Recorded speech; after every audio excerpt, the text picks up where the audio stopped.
So Pickup's very new, right? 2019, but really it's a way for sports fans to not only read about the latest headlines, but also make their picks, right? So it's very interactive, but for someone who's never heard of Pickup, can you describe the model? Yeah, absolutely.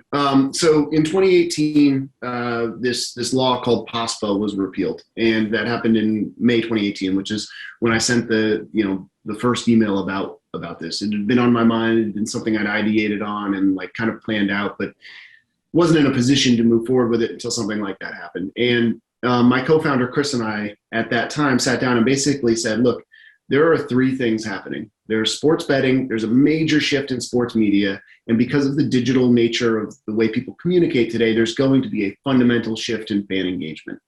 And in order for sports betting to get the traction that it needs to be considered a success, sports betting, fan engagement, and sports media need to converge.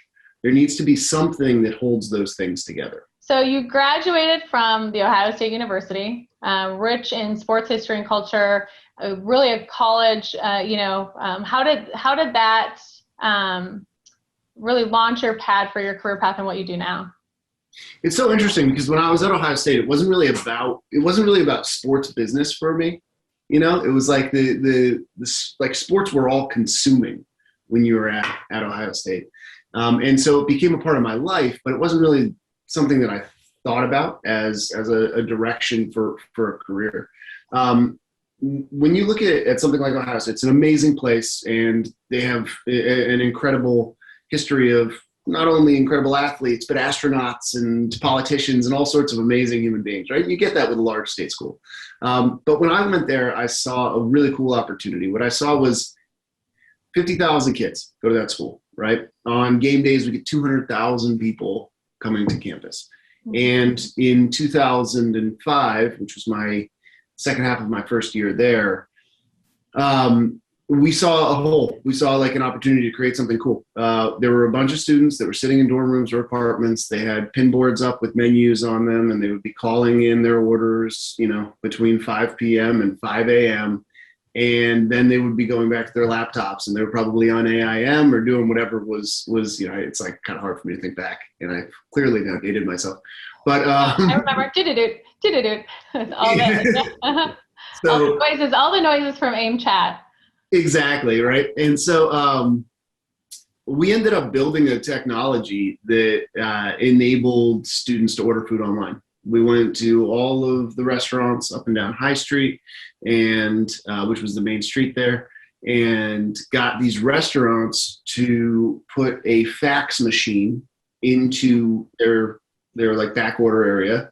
And we created a tech where we would basically you would go order a pizza or something like that, and then it would come through, and they would get a fax printout and deliver it. And so, it's aligned with how you think of a Seamless or a Grubhub today. But the technology was set up for these hyper-local areas. We had licensed it initially, built it out for Ohio State, and then sold it back. So I think what Ohio State taught me is that when there are large markets of people that are in a similar situation, behaviorally or environmentally, technology can completely fundamentally change the way they do things. Going to a football game there is totally different, and you feel like your heartbeat changes to OHIO, like it's like it takes over. It's like a bass almost when you're at a nightclub. So, but fascinating that you kind of built that as almost a fraternity of a college institution. Well, so a lot of the conversations that that are happening right now are around how secondary education is going to change. Mm-hmm. And I think about this all the time because everything that we were doing today, we were doing in a microcosm at Ohio State, right? Getting the local paper to feature us saw a spike in traffic.